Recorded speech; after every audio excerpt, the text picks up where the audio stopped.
नमस्कार, मैं हूं आशीष चित्रांशी और आप देख रहे हैं द न्यूज लॉन्चर। दूसरे दौर की 122 सीटों पर मतदान की उल्टी गिनती शुरू हो चुकी है। चुनाव प्रचार थम चुका है, शांति बिहार में कायम है, लेकिन भीतर-भीतर कार्यकर्ता अब भी वोटों के जुगाड़ में लगे। इस सबके बीच में जो सबसे चौंकाने वाली बात रही, अब तो चुनाव प्रचार बंद हो गया, तो अब उसका विश्लेषण ढंग से हो करने की जरूरत है। सेकंड फेज से पहले जो सबसे चौंकाने वाली बात है और गौर करने वाली बात है, वो मोदी का एक दिन पहले ही मैदान छोड़कर भाग जाना है। दूसरे दौर के 122 सीटों पर दरअसल मतदान से पहले रुझान, इसको हम कह सकते हैं। मतदान से पहले रुझान कम आता है, लेकिन ये मतदान से पहले रुझान नहीं तो और क्या है? क्या शाह जो लगातार इंटरनल रिपोर्ट्स तैयार करवाते हैं, उन इंटरनल रिपोर्ट्स का ये असर है? क्या फर्स्ट फेज में 3-4 दिन में जो डेटा कलेक्शन हुआ, उस डेटा कलेक्शन में जो आंकड़े सामने आए, ये उसका असर है? या ज्ञानेश कुमार पर अति निर्भरता का असर है कि ज्ञानेश कुमार की तरफ से अब ये आश्वासन मिल गया कि साहेब आपके बस का कुछ नहीं है, जो करना है मुझे ही करना है, तो क्यों बिना मतलब यहां से वहां हिल रहे हो, डुल रहे हो, कांप रहे हो? आराम करो, जाओ दूसरी जगह इवेंट करो। तीनों एस्पेक्ट, तीनों जो है संभावनाएं, मतलब यहां संभावनाएं भी हैं और लोकतंत्र को लेकर के आशंकाएं भी हैं, दोनों हैं। लेकिन आखिरी दिन जो सबसे महत्वपूर्ण इस चुनाव प्रचार का, जब 5-6 फेज में होता है तो ये होता है चलो सेकंड फेज का आखिरी दिन था, अभी थर्ड फेज आएगा, फोर्थ फेज आएगा। पूरे बिहार के चुनाव का आखिरी दिन था और नरेंद्र मोदी मैदान से गायब थे, मैदान छोड़ चुके थे। और जब मैदान छोड़ चुके थे मोदी, उस वक्त राहुल गांधी और तेजस्वी यादव बिहार में अगर देसी भाषा में कहें तो गर्दा उड़ा रहे थे। आज तो राहुल ने वो अंदाज दिखाया जो पूरे बिहार चुनाव में नहीं दिखाया था, तो वाकई गर्दा उड़ा दिया। और उनके साथ, उन दोनों के साथ एक आदमी की भूमिका का जो है चर्चा जरूर करना है, वो अखिलेश यादव। वो बिहार में कोई कैंडिडेट नहीं, अलायंस में कोई स्टेक नहीं बिहार में, लेकिन इतनी रैलियां, इतना कार्यक्रम, अगर अखिलेश को बाकी लोग रिवर्ट करें इस बात को, वो भी बदले में वैसे ही बिहार उत्तर प्रदेश के चुनाव में लगे, तो एक बड़ी बात होगी। खैर, भाव को लाइए, मोदी भागे हैं तो चर्चा जरूरी है, क्यों भागे हैं? भाव स्वागत है। बस मैं आखिरी दिन तेजस्वी, राहुल, अखिलेश, इनके दस्तक की झलक बस दिखाऊंगा, बाकी एनालिसिस कंप्लीट आप करेंगे। सिर्फ झलक ये दिखाने के लिए कि आखिरी दिन क्या बाकी लोग क्या कर रहे थे। भैया राहुल को लाइए, 2 क्लिप राहुल को सुनवाइए। चुनाव का समय है, पोलिंग बूथ पे आप सब सावधान रहिए। ये बीजेपी के लोग चोरी करने की कोशिश करेंगे, आप इनके सामने खड़े हो जाइए, वोट चोरी नहीं करने दीजिए, क्योंकि अगर आपने वोट चोरी रोक दी तो यहां पे महागठबंधन की सरकार बन रही है, 100% बन रही है। भाई और बहनों, आप एक बात समझिए, इन्होंने वोट चोरी की है, हमने वोट चोरी पकड़ी है। ये जो हैं नरेंद्र मोदी जी जो हैं, अमित शाह जो हैं, वो हमसे डरते हैं। बात समझो, वो आपकी आवाज से, जनता की आवाज से, हिंदुस्तान की आत्मा से डरते हैं, क्योंकि उन्होंने हिंदुस्तान की आत्मा से, भारत माता से, हिंदुस्तान की आवाज से चोरी की है और अंत में ये पकड़े जाएंगे। ये कहीं नहीं जा सकते, अंत में ये पकड़े जाएंगे। इसलिए इनके दिल में डर है, वो डर नफरत में बदल के ये काम करते हैं। हम इनके डर को मिटाएंगे और इनके दिल में नफरत को मिटाएंगे। हमने कहा है नफरत के बाजार में मोहब्बत की हम दुकान खोलेंगे और दुनिया की सबसे बेहतरीन यूनिवर्सिटियां बिहार में हम खोल के दिखाएंगे। ये क्लिप एक झलक थी। दूसरी दिखाइए भैया, दूसरी क्लिप प्ले करिए। हमने कर्नाटक में दिखाया, महाराष्ट्र में दिखाया, हरियाणा में दिखाया। वो जवाब नहीं दे सकते हैं, ना वो ब्राजीलियन मॉडल का जवाब दे सकते हैं, ना ये बीजेपी के नेताओं का जवाब दे सकते हैं, ना ये हजारों लाखों फर्जी वोटों का जवाब दे सकते हैं। एक महिला 100 बार अलग अलग पोलिंग बूथ में उसका नाम आता है, दूसरी महिला 200 बार 2 बूथ में उसका नाम आता है। पूरा का पूरा मामला फर्जी है। ये चोरी करके इलेक्शन जीतते हैं। अब आप कहोगे राहुल गांधी ये हमें बिहार में क्यों कह रहा है? क्योंकि संविधान की रक्षा करने की जिम्मेदारी मेरी है, मगर आपकी भी है। वोट चोरी रोकना मेरी जिम्मेदारी है, मगर बिहार के हर युवा, हर जनरेशन जी के युवा की जिम्मेदारी है, हर किसान की, हर मजदूर की जिम्मेदारी है। ये आपका है। ये संविधान आपकी आवाज है, इसमें आपकी आवाज गूंजती है। इसमें महात्मा गांधी, जवाहरलाल नेहरू, बुद्ध भगवान, कबीर, फूले, अंबेडकर जी, नारायण गुरु, इन सब की आवाज गूंजती है। ये मामूली किताब नहीं है, ये हिंदुस्तान की आत्मा की आवाज है। और इस पर नरेंद्र मोदी और अमित शाह आक्रमण कर रहे हैं, इसको खत्म कर रहे हैं। भारत की आवाज पर, भारत की आत्मा पर ये लोग आक्रमण कर रहे हैं। ये 2 झलक थी राहुल की। ये आज आखिरी दिन। तेजस्वी एक क्लिप। कि भाई अमरिंदर कुशवाहा जी को एक एक वोट जो है लालटेन पर बटन दबा करके भारी बहुमत से आप लोग विजयी बनाने का काम करें। सरकार बनाना है ना मूड बा। आप तो देख रहे हैं इस सरकार में कोई नौकरी चाकरी किसी को मिल रहा है? लोग बाहर जाता कि ना जाता कमाए खाए? पढ़ाई ला 20 साल उन लोगों को मौका मिला। तेजस्वी को एक मौका मांग रहा है, एक मौका मांग रहा है।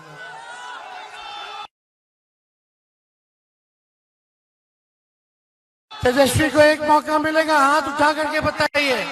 एक मौका सरकार बनाने का। परिवार में एक सरकारी नौकरी तेजस्वी आएगा तो देगा। आखिरी दिन का टेम्पो है, खाली मोदी जी के भाग मैदान छोड़ने पर दिखा रहे। अखिलेश यादव रैली स्थल से हेलीकॉप्टर में बयान दिए, ऑडियो खराब है तो वो नहीं सुनवा पा रहे हैं। ये रैली के लिए जाते समय का है, जरा वो सुनवा दीजिए अखिलेश को। बिहार के चुनाव में उनका प्रत्याशी नहीं है, लेकिन जान झोंकी है। सुनवाइए। क्या लग रहा है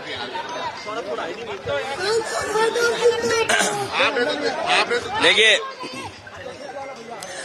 ये अच्छा किया आपने कि बिहार के बारे में जानकारी आप लोग लेना चाहते हो।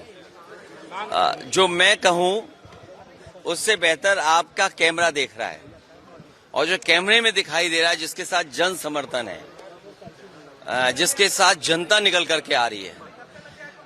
बिहार बदलाव के साथ साथ नौजवान मुख्यमंत्री बनाने जा रहा है, जहां परिवर्तन होगा। नई ऊर्जा के साथ नया मुख्यमंत्री, नौजवान मुख्यमंत्री बिहार को मिलने जा रहा है। तेजस्वी यादव, जिनका आज जन्मदिन है, आखिरी दिन है प्रचार का, जनता का समर्थन उनके साथ है। महागठबंधन और इंडिया गठबंधन जीतने जा रहा है। सर, अमित शाह कह रहे हैं कि घुसपैठियों को आप लोगों ने संरक्षण दिया है, पाला है, पोसा है, और एसआईआर हो रही तो आप लोग को बहुत तकलीफ हो रही है। हालांकि घुसपैठिया बात बीजेपी की तरफ से आना ये बात समझ में इसलिए नहीं आती है, बहुत दिनों से इनकी सरकार चल रही है और अगर पिछले 11 साल में घुसपैठिया आए हैं तो इनके जिम्मेदार तो बीजेपी खुद है। तो ये सूची तो बीजेपी को ही बनानी पड़ेगी कि 11 साल में कितने घुसपैठिया आए हैं और 11 साल से पहले घुसपैठिया कौन आए हैं। तो 11 साल में जो आए होंगे घुसपैठिया, उसका जवाब तो सरकार को ही देना पड़ेगा, वही है।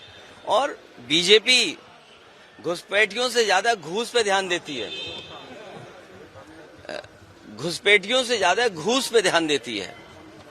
बिहार चुनाव के बाद इंडिया गठबंधन को लेकर क्या है? इंडिया गठबंधन और मजबूत होगा। क्या कोई आज बैठक मैं होने वाली है या इसको लेकर कोई आगे ये की रणनीति तैयार ये होगी? ये अगला यूपी टारगेट, बंगाल लगातार चुनाव है। यूपी अपना परिणाम दे चुका है पिछले लोकसभा में। यूपी की जनता ने पिछले बार अपना परिणाम दिया है और उसने बताया कि पिछड़े, दलित, आदिवासी, अल्पसंख्यक, इनके साथ भारतीय जनता पार्टी ने भेदभाव किया है और हर तरह से भेदभाव हुआ है उनके साथ। पिछड़ों के साथ भेदभाव हुआ, आदिवासियों के साथ भेदभाव हुआ और अल्पसंख्यक मुसलमान भाइयों के साथ, चाहे वो क्रिश्चियंस हो चाहे कोई भी हो, उनके साथ भेदभाव हुआ। वो सब लोग पीडीए की छतरी के नीचे आकर के उन्होंने बीजेपी को सबक सिखाया और भारतीय जनता पार्टी जहां डबल इंजन की बात कर रहे हैं, उन डबल इंजन को सबक सिखाया और यहां तक सबक सिखाया बीजेपी को जहां से उनकी सांप्रदायिक राजनीति शुरू हुई थी, जहां से उन्होंने कम्युनल पॉलिटिक्स शुरू की थी, वहीं बीजेपी चुनाव हार गई और आज नंबर 2 पर भारतीय जनता पार्टी है। इंडिया गठबंधन और मजबूत होगा बिहार में। और बिहार में ये बेसिकली मैं मानता हूं कि भाषण से ज्यादा एनालिसिस था अखिलेश का। कि आप कैमरे की नजर से देखिए, मेरी बात मत सुनिए, कैमरे पे देखिए कैमरे से जब दिखता है तो कैमरे से क्या दिखता है? कैमरे से बौखलाहट दिखती है, कैमरे से खाली कुर्सियां दिखती है, कैमरे से बिगर कुर्सी के लाखों के तादाद में खड़े लोग दिखते हैं। हाँ। ये कैमरे में दिखते हैं। कैमरे में रोड शो में हवा में हाथ हिलाते हुए प्रधानमंत्री दिखते हैं। कैमरे में प्रधानमंत्री के रोड शो के लिए लाए स्कूली बच्चे दिखते हैं। ठीक है। दूसरी जगह बगैर रोड शो के लोग गाड़ियों के पीछे भागते हुए दिखाई देते हैं। कैमरे में क्या दिखते हैं? कैमरे में गांव में इतना कीचड़ है, गांव में पिछले 11 साल से कीचड़ है, रोड ही नहीं है, चल ही नहीं पाते लोग, तो गांव के लोग खदेड़ते हैं उप मुख्यमंत्री को। कैमरे में वो दिखता है। कैमरे में वो भी दिखता है मुख्यमंत्री, उप मुख्यमंत्री जिसको नशेड़ी और शराबी कहता है, वो भी कैमरे के सामने बता देता है कि अल्कोहल टेस्ट करवाता है स्टेशन में जाके, पुलिस स्टेशन में, और झूठ और फरेब रिकॉर्ड पिलाता है।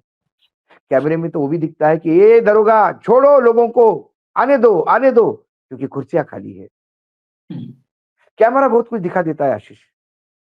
कैमरा तो वो भी दिखा देता है कि कैसा अंदर फ्रॉड होने जा रहा था स्ट्रांग रूम में, तो कैमरा बंद कर दिया गया। लेकिन विरोधी पार्टियों ने भी अपने कैमरे लगाए थे दूर से, उसमें आए। कैमरे ने तो लोगों को रात को स्ट्रांग रूम में जाते हुए दिखाया। कैमरे ने तो प्रतिबंधित एरिया में गाड़ियां, पिकअप वैन कैसी जाती है दिखाया। कैमरे ने तो वीवीपैट की पर्चियां रस्ते पे दिखाई, क्योंकि कैमरा झूठ नहीं बोलता, जो सच है वो सामने लाता है। इसलिए उन्होंने कहा कि आप मुझे क्या पूछ रहे हैं, आप कैमरे पे देखिए, क्योंकि मुझे जो पूछोगे उसमें काट छाट तो करोगे ही करोगे, तो होता है अक्सर। उसके बाद उन्होंने कहा घुसपैठिया, जो हम कई दिनों से कह रहे हैं, यही तो बात अखिलेश जी ने कहा, 11 साल से वही लोग हैं, इसके बाद भी घुसपैठियों के भरोसे है, तो वो नाकारा है। सवाल उनको पूछो घुसपैठिया कहां से आए।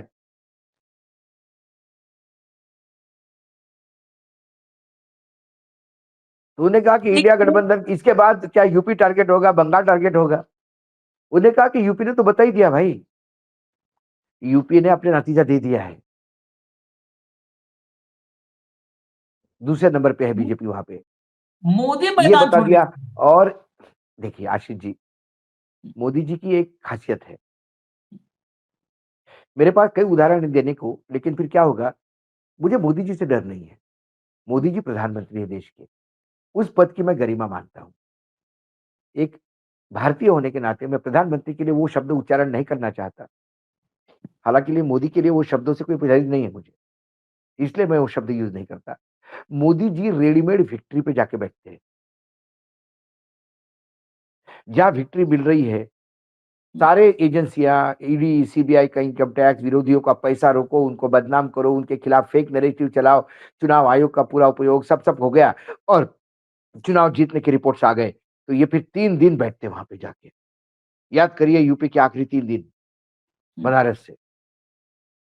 और फिर गोदी मीडिया उस ब्रांड को एस्टेब्लिश करना शुरू कर देती है, शाइनिंग करना शुरू कर देती है। देखो मोदी जी 3 दिन बैठे और उसके बाद निशिकांत दुबे जैसे लोग भी छोड़े हैं मार्केट में, जो कहते हैं कि अरे भैया मोदी जी की ही वजह से मतदान मिला है,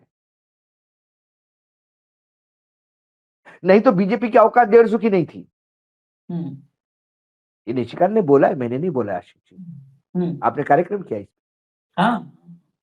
तो जहां सब कुछ बढ़िया है, वहां जाके निशिकांत जी, वहां जाके अपने मोदी जी बैठते हैं और फिर जब चुनाव नतीजे आते हैं तो फिर भाजपा के ऑफिस में एंट्री होती है उनकी, ग्रैंड एंट्री। फिर वो पूरा इवेंट चलता है, बड़े-बड़े हारों से स्वागत, हजारों की भीड़ बीजेपी के हेडक्वार्टर पर और फिर मोदी जी का इमोशनल भाषण। जहां मोदी जी को लगता है कि मामला गड़बड़ा गया है। आप एक चुनाव याद कीजिए इसी बिहार का, आखिरी 2-3 दिन में तो पोस्टर भी चेंज हो गए थे। मोदी जी ने अपना चेहरा भी उसमें से हटा लिया था, क्योंकि उनको मालूम था कि बुरी तरह से हार रहे हैं और बुरी तरह से हारे थे। वो 1 लाख करोड़ देने वाली बात करके आए थे, तब की बात बता रहा हूं मैं। और आखिरी दिन गायब भी हो गए थे। नहीं तो चुनाव का आखिरी प्रचार करने के दिन तो पूरा झोंक देते अपने आप को। एक आशंका आपने ये भी जताई आपके ओपनिंग रिमार्क्स में कि ऐसा तो नहीं कहीं वो आश्वस्त है एकदम। अरे भैया जितने आश्वस्त उतनी ज्यादा रैली होती, समझा करो। यदि 100% आश्वस्त होते तो बहुतेक कल रात को ही आके बैठ जाते और फिर मैसेज जाता कि मोदी जी 2 दिन रहे बिहार में, देखिए कैसी विक्ट्री खींच के लाए। फिर वो शामिल बाजा जो पूरे बैंड में शामिल होता है, निशिकांत दुबे, वो भी भो भो करने लगता है बीच में। मतलब भो भो मतलब वो जो बड़ा भोंगा होता है ना, वो क्या गाना गाता है किसी को समझ में नहीं आता, तो ऐसा करते रहता है, इतना बड़ा मुंह रहता है उसका, शामिल बाजा जिसको बोलते हैं आप। नहीं तो भोभो बोलने से मैं कुछ और आरोप लगा देंगे मेरे को, तुमने आपने मुझे ये कह दिया। यकीनन मैं वो नहीं कहना चाहूंगा, दुबे जी को तो वो नहीं कहना चाहूंगा, क्योंकि वो यमराज का प्रतीक है भाई, मैं पूजा करता हूं, मैं उसको गाली नहीं दूंगा। तो कहने का मतलब है कि कहीं ना कहीं ये रिपोर्ट्स है, ये जो 65% का करंट लगने की बात हो रही है, मुझे लगता है करंट उधर लग गया आशीष। हाँ, वो झटके का असर तो आप देख ही रहे हैं नेताओं को, ना कैसे अंड बंड क्या पकड़े खुद ही नहीं पता है। खुद ही नहीं पता है। तार्किक नेता, मैं हमेशा बोलता हूं कि तार्किक बोलना चाहिए। आप झूठ भी बोलो तो तार्किक बोलो कि उसमें समायोजित हो जाए। ऐसा झूठ मत बोलो कि जो तार्किक ही नहीं लगे, वो जो हंसी का पात्र हो, जिसके मीम बने, रील बने, लोग हंसे जिसपे। चलिए, अब चुनाव प्रचार वगैरह तो थम गया है, अब तो खाली नतीजा आना है और मतलब मतदान होना है और नतीजा आना है। लेकिन मैदान छोड़कर भगते हुए मोदी को देखकर 122 सीटों पर ये चर्चा तो होने लगी है, ये चर्चा होने लगी है कि बीजेपी का बोरिया बिस्तर बंध चुका है। और बीजेपी का बोरिया बिस्तर बंध चुका है, ये चर्चा अगर हो चली है तो आप यकीन मानिए दूसरे फेज में जो विपक्षी मतदाता हैं, जो लोकतंत्र संविधान बचाने वाले मतदाता हैं, वो चर्चाएं हैं कि बहुत जोरदार मतदान करने वाले हैं। बाकी देखिए आज मोदी, हाँ, पहले फेज का असर क्या है ये बिहार की जनता जान चुकी है। और ये जो रात को जो एक्टिविटी चल रही है ना आशीष जी, वो जो स्ट्रांग रूम की जो एक्टिविटी चल रही है, वो अंतिम डोज है आईसीयू के मरीज को। हाँ, एक बार इलेक्ट्रिक का शॉक देके देखे यदि हार्ट काम करना शुरू कर दे तो फिर प्रयास तो भी होता है ना, इलेक्ट्रिक का शॉक देते हैं, फिर आईसीयू में झटाझट झटके लगते हैं कि कहीं कहीं उठ जाए हार्ट। तो ये जो रात को जो पर्चियां फेंकना और ये सारा काम जो हो रहा है, ये इलेक्ट्रिक का झटके है उस डेड बॉडी में प्राण फूंकने के लिए, जिस डेड बॉडी का नाम जीत है, विजय है। वो कुछ डॉक्टर साहब जो बैठे हैं हमारे निर्वाचन सदन में, वो समझ में नहीं आ रहा है उनको, हदप्रद है। खूब प्रयास कर रहे हैं अभी, अभी 2 दिन और प्रयास करेंगे वो ऐसा अंतिम देखिए छोड़ेंगे नहीं। हम डॉक्टर को जानते हैं। डॉक्टर आखिर तक नहीं छोड़ता, बिल भी तो बनाना होता है ना आशीष, समझा करो। हाँ, तो ये आखिर तक मतलब ये मतगणना तक डॉक्टर झटका देते रहेगा। ये तो जनता ही डिक्लेयर कर देगी जब एक्सपर्ट बन के आएगी, सुपर स्पेशलिटी डॉक्टर बन के आएगी। बोलेगी अरे क्या कर रहे हो, डेड बॉडी में कब से झटके दोगे इलेक्ट्रिक के यार, मर गया है आगे वाला। इतना झटका दे देंगे कि नया डॉक्टर झटका तैयार हो जाएगा। खैर, हाँ। आखिर में मैं आपको एक लंबी बाइट के साथ छोड़ करके जा रहा हूं। कपिल सिब्बल आज आए हैं और 5 मिनट उन्होंने कुछ एक्सप्लेन किया है, इसीलिए हम बीच में नहीं लाए। आप उसको गौर से सुनिएगा कि जो ट्रेनें आई थी उन ट्रेनों पर मुझे तो संदेह है, क्योंकि कपिल सिब्बल अगर इतना उसमें डिटेल में बता रहे हैं तो कहीं ये मामला सुप्रीम कोर्ट के सामने तो जाने वाला नहीं है। कहीं इस ट्रेन के चक्कर में कई बार क्या होता है ना कि हाथी निकल गई पूंछ अटक गई, पता नहीं है कभी भी। ये वक्त है, ये ब्रह्मांड में जो समय का चक्र है ना, महाभारत में मैं समय हूं, ये समय कब पूंछ बन जाए और पूंछ ही अटका दे वो नहीं पता होता है। तो कपिल सिब्बल बड़ा डिटेल में डिस्क्राइब कर रहे हैं, कहीं ये मामला बड़ा तो नहीं बन सकता है कि सब तो हो गया, हर जगह कामयाब हो गए, एसआईआर में भी कामयाब हो गए, डबल इंजन ट्रिपल इंजन सब कामयाब होता जा रहा है, लेकिन गार्ड का डब्बा ही ना फंस जाए, जो कहे पूंछ फंसना। तो ट्रेन वाला जो मसला है, इस मसले बहुत डिटेल में बताया उन्होंने, और तारीख, डेट, समय, कहां से डेस्टिनेशन, उसका क्या मसला है वो पूरा बताया है उन्होंने। तो गौर से जरा सुनिएगा। आप लोग हमें इजाजत दीजिए अभी, क्योंकि और आगे डेवलपमेंट्स हैं, खबरें हैं, थोड़ा उन पर भी काम करना पड़ेगा। धन्यवाद भाऊ, बहुत बहुत धन्यवाद। प्ले कर दीजिए भैया, जाते जाते प्ले कर दीजिए, फटाफट हमारे सामने प्ले कर दीजिए और इजाजत हमको दीजिए। आपको एक ऐसी खबर देना चाहते हैं, हमें मालूम है कि इलेक्शन कमीशन तो कुछ करेगी नहीं, कि उनका रवैया ये लग रहा है, क्योंकि वो बीजेपी के सहयोगी हैं तो वो क्यों कुछ करेंगे। तो खबर ये है कि 3 नवंबर 2025 में एक ट्रेन चली 10 बजे सुबह। वो ट्रेन करनाल से चली और पानीपत से होते हुए बरौनी गई। उसमें 1500 लोग थे, ये हमें जानकारी है, मिली है जानकारी। एक और ट्रेन चली 11 बजे उसी दिन 3 नवंबर, वो भी करनाल से चली और वो वाया पटना भागलपुर गई। उसमें भी 1500 लोग थे, ये भी हमें जानकारी मिली है। एक तीसरी ट्रेन चली 3 बजे और एक चौथी ट्रेन चली वो भी 4 बजे, और दोनों वो ट्रेन 3 और 4 की गुरुग्राम से चली और पटना होती हुई भागलपुर गई। तो इन 2 ट्रेन में लगभग 3000 लोग थे। तो अगर आपको गिनती इकट्ठी की गिनती करिए चारों ट्रेनों की, तो लगभग समझ लीजिए कि 6,000 लोग थे। तो 6,000 लोग, ये अब सवाल ये उठता है कि ये लोग चुनाव में, या तो ऐसा है कि भाई केवल हरियाणा में ही स्पेशल ट्रेन चलने की जरूरत है कि क्योंकि ये 6,000 लोग बिहार से हैं तो वहां जाकर निश्चित रूप से वोट करेंगे, या तो ये है या इनको भेजा गया है। 2 ही बातें हो सकती है ना। तो अगर तो ये हैं जो जेन्युइन वोटर हैं, फिर तो अपने ट्रेन लेकर खुद जाएंगे, फिर तो उनको जरूरत नहीं है कोई स्पेशल ट्रेन की। और अगर वाकई में वहां गए हैं, जो करना, जो उनका प्लान है, जिस वजह से वहां पहुंचाया गया है, तो आपको भी मालूम है और हमें भी मालूम है, ये धांधलेबाजी तो होती रही है।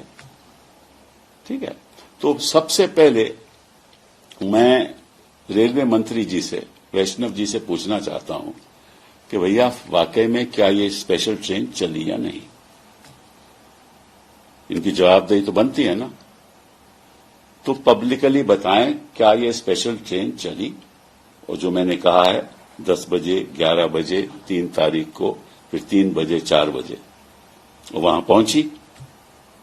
और अगर ये चली तो सरकार ने स्पेशल ट्रेन हरियाणा से क्यों चलाया, जब छठ में तो चला नहीं पाए, यहां ट्रेन चला रहे हैं। ठीक है, और अगर वाकई में चली तो किस लिए? अगर तो ये जेन्युइन वोटर हैं तो उनके लिए तो स्पेशल ट्रेन की जरूरत नहीं है। अगर जेन्युइन वोटर नहीं है तो फिर काहे का आपने स्पेशल ट्रेन चलवाई? कुछ छत्ता माहौल तो खत्म हो गया। ये सवाल तो रेलवे मंत्री जी बताएंगे ना, हमें अवगत करेंगे कि सही क्या बात है, नहीं है। दूसरी बात कि अगर 6000 लोग वहां पहुंच गए, वो कई जगह पे उतरे होंगे, तो ये भी जानकारी रेलवे मंत्री को होगी कि कितने लोग पटना में उतरे, कितने लोग भागलपुर गए, उनको जानकारी होगी ना। कितने लोग पानीपत से आए, क्योंकि चली तो ट्रेन वहां से करनाल से, कितने तो पानीपत से कितने लोग वहां से चढ़े उसमें, और कितने लोग गुरुग्राम जो ट्रेन चल रही थी, कितने लोग वहां से चढ़े और कितने लोग पटना से, फिर पटना के बाद वो भागलपुर गए, तो ये जानकारी भी उनको होगी। तो ये बहुत जरूरी है और फिर पता चलेगा। और दूसरी बात यह है कि अगर सरकार ने ट्रेन चलाई है तो खर्चा भी सरकार का होगा ना। तो अगर सरकार का खर्चा है और स्पेशल ट्रेन हरियाणा में चल रही है, जो वहां वोटर नहीं है, तो खर्चा किस लिए भाई? ये भी जानकारी मिलनी चाहिए। तो कपिल जी, मैं कुछ बोलूं? आप एक मिनट में खत्म करके फिर आपको मैं आगे करूंगा कि बोलिए। दूसरी बात, तो अगर खर्चा सरकार नहीं कर रही तो कोई ट्रेन बुक भी हो रही है, तो क्या ये बुकिंग किसने की? कोई पॉलिटिकल पार्टी ने की, इनके सहयोगियों ने की, जेडीयू ने की या भाजपा ने? मुझे नहीं मालूम, वो ये भी बताएंगे। और कुछ और बातें एडी सिंह जी आपको बताएंगे। दोबारा फिर मैं इसको आगे चालू करेंगे।